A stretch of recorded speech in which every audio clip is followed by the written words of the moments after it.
Joint suture theory has gained a load of attention for its potential to enhance facial features and structures naturally through things like thumb pulling, zygomatic pushing, mewing. But while the concept is fascinating, there are some things that people still don't understand about it or are getting wrong. In this video, I'm going to cover the biggest misunderstandings about joint suture theory.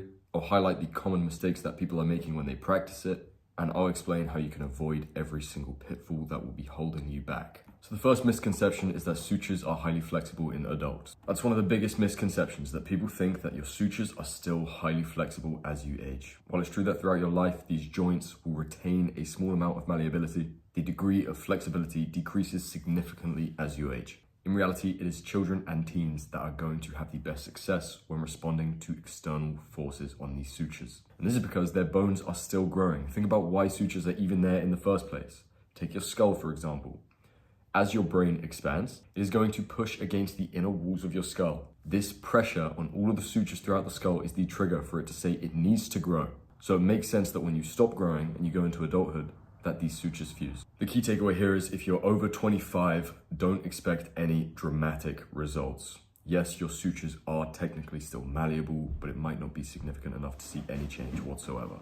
So for anyone over 25 in here, not to worry, there are still loads of things that you can do to improve the way you look. It's just that this concept can't apply to you. The second misconception is that it's a quick fix. People think they'll start thumb pulling or zygomatic pushing or mewing all the time, and within a couple months, they'll look great. And the truth is, a lot of people give up because they don't see any results because they've stuck at it for a month. You have to understand that skeletal remodeling is an extremely slow process. It can take many months or even years to see significant improvements. And even when changes do occur, they are often subtle and less dramatic. So the key takeaway from here is that patience and consistency is completely crucial. Think of the joint suture theory and all of the practices that go along with it as a long-term investment for your health and looks. The third misconception is that more pressure equals better results. A lot of people assume that applying more pressure is going to lead to more significant results over time, especially when it comes to things like mewing or thumb pulling. This is not only incorrect, but it can also be harmful. Excessive pressure can cause soreness, tension in your jaw, misalignment of your teeth,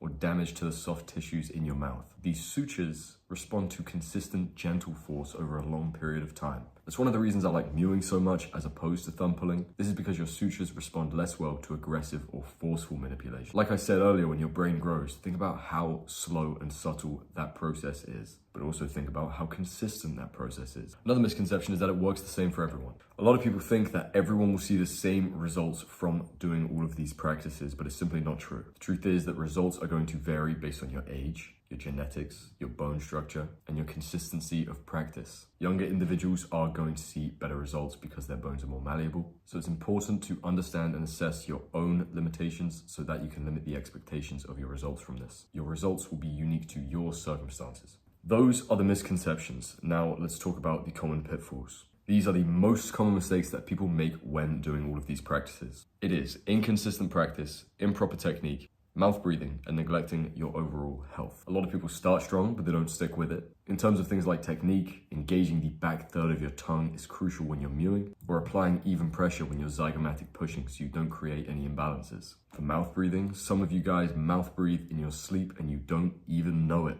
And when I mention health, I'm referencing things like a poor diet or poor posture, or even a lack of exercise can limit your overall progress. So to ensure that you skip all of these pitfalls, learn the proper techniques, track your progress, focus on nasal breathing, and be extremely patient. This is a very long-term investment. As always, keep asking questions. Let me know in the chat how your progress is going, and let me know if you have any questions.